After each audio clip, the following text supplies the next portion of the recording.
안녕하십니까. 오늘 저널 미팅 발표자 석박통합과정 김나리입니다. 제가 오늘 발표할 논문은 Autonomic Adaptations Mediate the Effect of Hydration on Brain Functioning and Mood입니다. 해당 논문은 사이언티픽 리포츠에 2019년 게재되었고 해당 저널의 임팩트 팩터는 4.1로 뉴로사이언시스 분야에서 Q2에 해당됩니다. 최신 논문이 아니라 비교적 시간이 좀 지난 논문이긴 하지만 제가 현재 진행하고 있는 인바디 체성분 관련 연구에서 특히 체수분 관련되어서 뇌나 심전도와 이렇게 연관지어서 진행한 연구의 수가 매우 적었는데 최근에 체수분 관련된 해당 논문을 접하게 되어서 공유드리면 좋을 것 같아서 공부해 보았습니다. 해당 논문의 인트로들에 대해서 간략하게 설명드리고 가겠습니다. 일단 첫 번째 문단에서는 기존의 연구들은 2% 이상의 탈수, 그러니까 심각한 탈수에만 초점을 맞췄고 일상 수준에서 일어나는 경미한 수준의 탈수는 이런 별다른 영향을 주지 않는다는 인식이 이렇게 널리 퍼져 있었다는 것을 말하고 있습니다. 이 두 번째 문단에서는 이 1% 미만의 이런 경미한 수분 손실도 이런 기억력이나 집중력에 영향을 줄 수 있고 심리적인 지표에서 변화가 더 잘 드러난다는 선행 연구 결과를 언급하고 있습니다. 세 번째 문단에서는 탈수가 자율신경계, 특히 다들 잘 아시는 HRV에 영향을 주는 생리학적인 이런 메커니즘이 있다는 점을 설명하고 있고, 네 번째 문단에서는 수분 섭취가 이 스트레스에 대한 자율신경 반응을 완화할 수 있다는 선행 연구를 소개하고 있습니다. 또한 다섯 번째 문단에서는 뇌의 전전두엽 그리고 변연계가 HRV를 조절하는 신경생리학적인 경로를 소개하면서 이 HRV가 인지기능과 기분 상태를 예측할 수 있는 중요한 지표라는 점을 강조하고 있고, 여섯 번째 문단에서는 기존의 이 fMRI 연구들이 휴식 상태에서만 관찰했기 때문에 인지과제를 수행할 때의 뇌 반응과의 이런 연결고리는 아직 확립되지 않았다고 지적하고 있습니다. 이 마지막 문단에서는 이 논문의 목표에 대해서 말하고 있는데, 이 앞쪽에서 말씀드렸던 이런 경미한 탈수 증세가 HRV를 변화시키고 이것이 이 HRV의 변화가 내 기능과 기분에 영향을 주는지 이 두 가지의 실험을 통해서 이를 밝히고자 했다고 말하고 있습니다. 해당 연구에서 어떻게 실험 과정을 수행했는지를 좀 먼저 말씀을 드리겠습니다. 일단 스터디 1과 스터디 2로 나누어져 있는데 사실 과정은 거의 비슷하고 측정한 데이터가 약간 다르다는 점이 있습니다. 일단 첫 번째 스터디에서는 12명의 건강한 남성을 대상으로 진행을 했고 여기서는 fMRI 데이터가 포함이 되어 있습니다. 그리고 스터디 2의 경우에는 25명의 남성, 31명의 여성에게서 측정을 했고 이 경우에는 fMRI를 측정을 하지 않았습니다. 그리고 스터디 1과 2에서 동일하게 이 아래에 나와 있는 데이터들을 수집을 했는데 설명을 드리면 일단 피험자들은 워터와 노워터 조건을 두 가지를 모두 수행을 했고 그리고 워터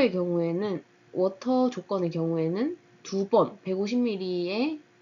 물을 2번 섭취하는 그런 조건이었습니다. 그리고 이 실험실 온도는 30도로 유지되어 있었고 그리고 그 소변을 비운 후에 이렇게 몸무게와 체온 그리고 소변 샘플을 얻었고 그리고 이 해당 기기를 통해서 HRV를 측정하고 그리고 이 중간에 표준 아침 식사를 제공한다고 합니다. 그래서 50g의 오트밀과 150ml의 디카페인 티나 커피를 제공했는데 제가 이 부분에서 굳이 왜 이 탈수 증세와 관련된 연구를 할 때 아침 식사를 제공하는지에 대해서 좀 의문을 가졌었는데 저자들이 말하기로는 이 동일하게 좀 스탠다드한 아침 식사를 제공함으로써 모든 피험자에 대해서 좀 동일한 열량과 수분을 공급해서 이렇게 동일한 조건에서 실험을 할 수 있도록 하기 위해서 이렇게 스탠다드 블랙퍼스트를 제공했다고 하고 그리고 쉬는 시간을 3시간 동안 가졌습니다. 그래서 이 3시간 동안은 TV를 보거나 뭐 책을 읽거나를 수행을 했고 그리고 이 이후에 HRV와 웨이트 그리고 온도, 체온, 뭐 소변,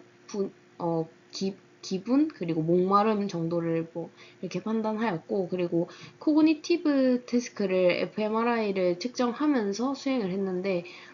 이런 PASAT라고 해서 그냥 이 논문에서 저자들이 만들어낸 거라고 생각이 되는데, 그냥 간단하게 이 멘탈 아리스메틱 태스크를 수행하고 마지막에는 이 태스크가 얼마나 어려웠는지, 그리고 지금 기분인 걱정, 해피니스, 그리고 에너지, 이 세 가지, 그리고 총 네 가지의 이 VAS 스케일을 이 코그니티브 멘탈 아리스메틱 이후에 답변을 하도록 수행을 하게 되어 있었습니다. 그래서 이 패러다임이 4분 동안 총 3세션이 진행됐다고 합니다. 그래서 이 오른쪽에 나와 있는 타임라인이 전체적인 이 실험의 구조도인데, 맨 처음에 8시 30분에 와서 여기 삼투압, 그리고 체온, 그리고 그 아침을 먹기 전에 몸무게와 목마름 정도를 측정을 하고, 그리고 아까 말씀드렸던 스탠다드 아침 식사를 하고 한 다음에 웨이트와 목마름을 측정을 하고, 그 이후에 이 감정에 대한 이런 설문과 HRV를 측정을 하게 됩니다. 그리고 휴식을 하게 되고, 만약에 이 워터 조건의 날이면 10시 10분이랑 12시 10분에 한 번씩 150ml의 물을 섭취하게 되고, 그리고 아까 말씀드린 것처럼 3시간의 휴식 이후에 이 12시 40분에 감정에 대해서 한번 그 설문을 진행하고, 이후에 체온, 목마름, 그리고 이 소변을 보기 전에 몸무게를 측정을 한 다음에 소변을 본 이후에 삼투압, 그리고 소변 본 이후에 대한 몸무게, 그리고 HRV를 다시 측정한 다음에 마지막에 fMRI를 측정하게 되어 있었습니다. 그래서 뒤쪽에서 결과 설명 드릴 때 말씀을 드리겠지만, 이 fMRI 과정 속에서 제가 fMRI를 직접 측정해보고 뭐 실험을 진행해본 게 아니라서 정확히는 모르겠지만, 그 fMRI를 측정하는 통 안에 들어가서 이 코그니티브 태스크를 진행을 하고, 그 안에서도 이렇게 뭐 저희가 일반적으로 진행하는 것처럼 키보드에서 뭐 맞으면 오른쪽, 틀리면 왼쪽 이런 식으로 하는 것처럼 그 안에서도 진행을 할 수 있다고 합니다. 그래서 그런 식으로 수행을 했다고 생각해 주시면 될 것 같습니다. 그리고 측정한 이 생체 신호들에 대해서 설명을 드리면, 일단 HRV 같은 경우에는 5분의 레스팅 스테이트에서 측정을 했고, 아까 말씀드린 그 기기에서 저절로 RR 인터벌이 구해지는 것으로 이렇게 논문에는 적혀져 있었습니다. 그래서 특별한 전처리 없이 진행을 한 것 같고, 그리고 그를 통해서 RR 인터벌과 SDNN, RMSSD라는 이 세 가지의 HRV 지표를 측정을 했고, fMRI 같은 경우에는 제가 어떤 특정에 대한 그런 파라미터들을 정확히는 몰라서 일단 아래쪽과 같이 이런 조건을 통해서 fMRI를 측정을 하였고, 그리고 아래쪽에 나와 있는 Arterial Spin Labelling이라고 하는 이 ASL도 함께 측정을 했다고 하는데, 이것의 경우에는 좀 설명을 드리면, 절대적 뇌 혈류량을 이 비침습적으로 측정할 수 있는 MRI 기술 중에 하나라고 하는데, 보통 fMRI에서 사용하는 이 볼드 신호의 경우에는 뇌 혈류 변화에 기반을 하기 때문에 이 수분 상태에 따른 혈류량 변화만으로도 이 fMRI 결과가 영향을 받을 수 있다고 합니다. 따라서 이 연구의 저자들은 실제로 뇌 기능이 탈수에 의해서 변화를 한 건지, 아니면 탈수 때문에 이 혈류 공급량이 달라졌기 때문인지를 구분하기 위해서 이 레스팅 상태에서 이 물리적인 혈류의 차이만을 추출할 수 있는 이 ASL도 함께 측정을 했다고 합니다. 이 ASL은 볼드와 다르게 뇌 기능 변화, 뉴럴 액티베이션에 반응을 하지 않는 지표이기 때문에 이렇게 활용이 되었다고 합니다. 결과를 말씀드리도록 하겠습니다. 이 왼쪽의 표를 먼저 살펴보시면 이 스터디 1과 스터디 2가 각각 있고, 그리고 노워터 조건, 워터 조건에 대해서 결과를 설명하고 있습니다. 먼저 위쪽에 나와 있는 이 두 가지는 뭐 소변을 보기 전후에 따른 이 몸무게의 차이를 나타내는 것인데, 노워터 조건에서 이 두 스터디에서 모두 이 웨이트의 차이가 많이 도출이 된 것을 확인을 할 수 있고, 그리고 그 다음으로 나와 있는 이 삼투압에서도 사실 노워터 조건에서 워터 조건보다 통계적으로 유의미하게 더 그 삼투압이 높아진 것을 확인할 수 있습니다. 그리고 아래쪽에 나와 있는 이 RR 인터벌 SDNN, RMSSD의 경우에도 이 노워터 조건에서 워터 조건 대비해서 두 스터디에서 모두 통계적으로 유의미하게 노워터 조건이 HRV가 훨씬 더 낮아지는 것을 확인할 수 있습니다. 이거는 델타, 그러니까 차이를 말하는 건데, 이 차이는 이제 오른쪽에 나와 있는 것처럼 HRV를 두 시점에 측정을 했는데, 이 워터 조건의 경우에는 이 물을 마시기 전후를 비교한 것이고, 노워터 조건도 마찬가지로, 노워터는 그냥 여기서 물을 안 먹은 거니까 어쨌든 이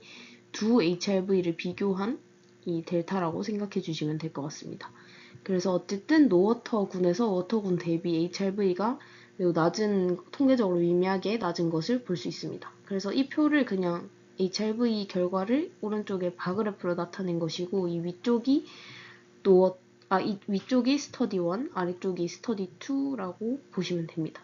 그래서 결과를 좀 해석해 보자면, 일단 노워터, 그러니까 탈수 증세를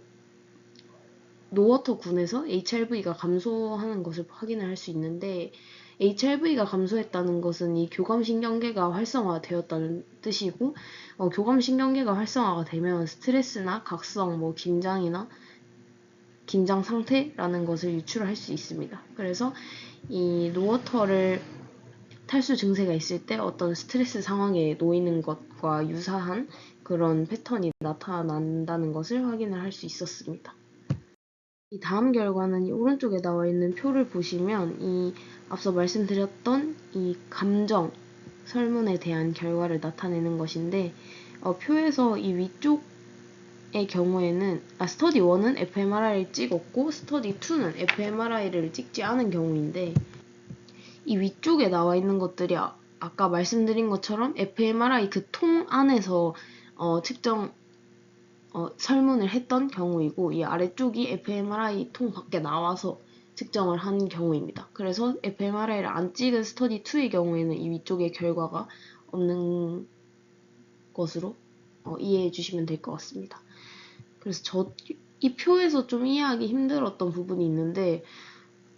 여기 나와 있는 델타의 경우에 스터디 1 같은 경우에는 fMRI 안에서 찍었을 때와 밖에서 찍었을 때 차이를 본 것인데, 스터디 2 같은 경우에는 애초에 안에서 찍은 데이터가 없는데 어떻게 이 차이를, 그러니까 무엇과의 차이를 봤는지에 대해서 조금 제가 헷갈렸는데, 저자들이 말하기로는 가장 아침에 도착하자마자 설문했던 이 VAS 기반과 가장 아침에 제일 처음에 측정한 설문한 VAS와 그리고 마지막에 스터디 2의 경우에는 가장 마지막에 설문한 이 결과와의 비교를 수행을 했다고 합니다. 그래서 결과를 살펴보시면 통계차가 나는 경우에는 어쨌든 이 컴포즈라는 감정이 침착하다 이런 의미를 가지고 있는데, 노워터의 경우에 이 침착한 감정이 매우 감소된 것을 확인할 수 있었습니다. 그래서 어쨌든 노워터일 때 어떤 침착한 것이 흐트러지는, 좀 더 혼란스러워지는 것이라고 해석을 할 수 있고, 그래서 앞선 결과와 조금 HRV 결과와 이렇게 연계를 해보면 노워터 경우에 HRV가 감소해서 어떤 교감신경계가 활성화되었고, 그것은 이제 스트레스나 각성 상태에서 나타나는 그런 생리학적인 어떤 현상인데, 이것을 설문으로도 확인했더니 이 혼란스러움이 좀 더 증가됐다, 노워터군에서. 이런 식으로 해석을 진행할 수 있을 것 같습니다. 다음은 이 수분을 섭취한 경우와 수분을 섭취하지 않은 탈수군에서의 어떤 뇌 영역에서의 패턴 차이가 있는지, 활성화 차이가 있는지를 확인한 결과이고, 이 그림을 확인해 보시면 이 위쪽에 나와 있는 이 POCG 영역, 그리고 아래쪽에 있는 MOFC, 이 영역에서 통계적으로 유의미하게 이 수분을 섭취한 경우에 뇌활성화 패턴이 좀 더 크게 나타나는 것을 확인할 수 있고, 오른쪽 위의 표 같은 경우에는 각각의 뇌 영역에서 이 HRV와의 상관관계 분석을 진행한 결과인데, MOFC와 VCG 영역에서 이제 HRV와 통계적으로 유의미하게 한 0.4에서 0.7까지 좀 꽤 높은 상관관계를 보이는 것을 확인할 수 있고, 아래쪽 결과는 VCG 영역에서의 결과인데, 이 위쪽에 있는 스캐터 플롯은 여기 나와있던 RR 인터벌과 이 뉴럴 액티비티 간의 상관관계 분석 결과이고, 여기서 R스퀘어 값은 어떤 예측 모델 이런 걸 활용한 게 아니라 그냥 단순히 R 값을 제곱해준 값이라고 보시면 됩니다. 그래서 RR 인터벌 결과는 스캐터 플롯이 이러하고, 그리고 이 브레인 액티비티와 이 아래쪽에 나와 있는 이 앵자이어티 레이팅과의 상관관계도 분석을 진행을 했고, 그리고 이 디피컬티 레이팅이라고 해서 앞서 진행했던 그 fMRI를 그 레코딩하는 과정에서 멘탈 태스크, 코그니티브 태스크를 했는데, 그때 이 태스크가 얼마나 힘들었냐, 어려웠느냐를 피험자들이 설문에 대답을 한 그 점수와 이 뉴럴 액티비티 간의 상관관계를 분석한 결과입니다. 해당 아래쪽의 결과 같은 경우에는 이렇게 그림으로만 나와 있고 어떤 표로 정량적인 이 R값들을 제시하고 있지는 않아서 이 부분이 조금 아쉬웠던 것 같습니다. 네, 해당 논문을 공부하면서 좀 아쉬웠던 점이 몇 가지 있는데, 앞선 결과에서 어쨌든 이 그러니까 수분을 섭취하는 경우에 HRV가 감소했고, 이 HRV가 감소함으로 인해서 이 뇌의 활성화도 저하가 됐다라고 저자들이 언급을 하고 있는데, 제가 생각했을 때는 이 HRV 감소가 뇌활성 저하를 유발했다고 하기는 하지만, 그 반대일 가능성도 있고, 이 논문에서는 이 HRV 감소가 뇌활성 저하를 유발했다라는 이런 순서에 대한 확실한 근거를 제시하고는 있지 못한 것 같아서, 그래서 이런 인과관계를 추론하려면 좀 더 좀 명확한 근거를 제시했어야 됐을 것 같고, 그리고 일단 fMRI를 측정한 스터디 1 같은 경우에는 12명밖에 참여를 안 했기 때문에 샘플 수가 좀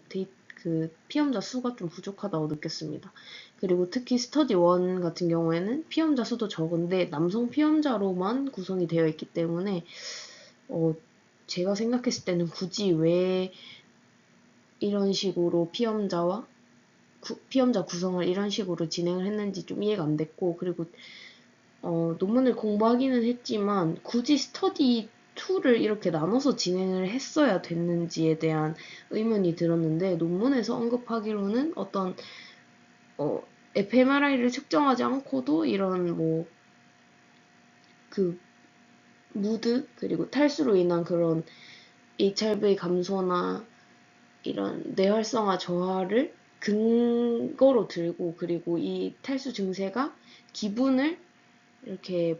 변화시키기도 한다. 그래서 이 fMRI를 측정하지 않고도 이 기분 변화를 뭔가 확인할 수 있다. 이런 식으로 언급을 하는데, 사실 내용이 잘 맞지 않는 것 같고, 굳이 이런 식으로 진행을 하지 않았어도 그냥 피험자 스터디 1 fMRI를 찍는 피험자 수를 늘리고 더 많은 근거를 파악을 했으면 좋지 않을까라는 생각을 했습니다. 긴 발표 들어주셔서 감사합니다.